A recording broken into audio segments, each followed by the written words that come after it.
Hello everyone, little hope ক্রিয়েশনের তরফ থেকে আমি সম্পূর্ণা।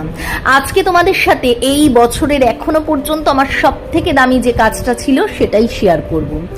দামি এই অর্থে কারণ আমি এখনো পর্যন্ত সাধারণত হ্যান্ডক্রাফটের জিনিস যেগুলো বানিয়েছি বা যেগুলো তোমাদেরকে দেখিয়েছি সেগুলো মূলত সেলিংয়ের জন্য বা সেল পারপাসই বানানো এবং দেখানো। কিন্তু আজকে যে কাজটা তোমাদেরকে দেখাচ্ছি সেই কাজটার সাথে কিন্তু আমার অনেক বছরের কানেকশন, কারণ সেই কাজটার মধ্যে আমি যে স্কুলটার নাম লিখেছি সেটা হচ্ছে আমারই হাই স্কুল। ক্লাস 5 থেকে যেখানে ক্লাস 12 অবধি আমি পড়াশোনা করেছি সেই স্কুল যতীন দাস বিদ্যা মন্দির ফর গার্লস। আর এই স্কুলের জন্য আমি এই জিনিসটি, এই নেমপ্লেটের মতো জিনিসটি এমব্রয়ডারির ওপরে বানিয়েছিলাম।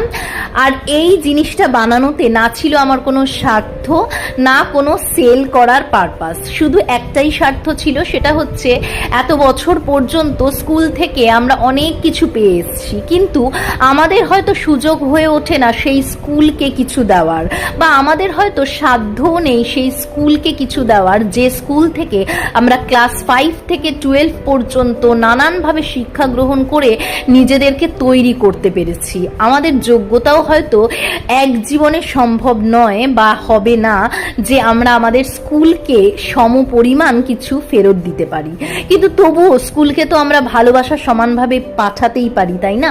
ওই কারণে এই বছর যখন স্কুল থেকে ডাক এসেছিল ওই ভলেন্টিয়ারি কাজের জন্য, সেই সময় আমি ঠিকই করেছিলাম এত বছর যখন স্কুল যাওয়া হয়নি আমি স্কুলের জন্য কিছু বানিয়ে নিয়ে যাব। তাতে করে হয়তো স্কুল এতগুলো বছরে আমাদের যা দিয়েছে, আমাদেরকে যেভাবে গড়ে তুলতে সাহায্য করেছে, তার পরিবর্তে কিছুটা ভালোবাসা, কিছুটা শ্রদ্ধা জ্ঞাপন করা হয় স্কুলের প্রতিও এবং টিচারদের প্রতিও।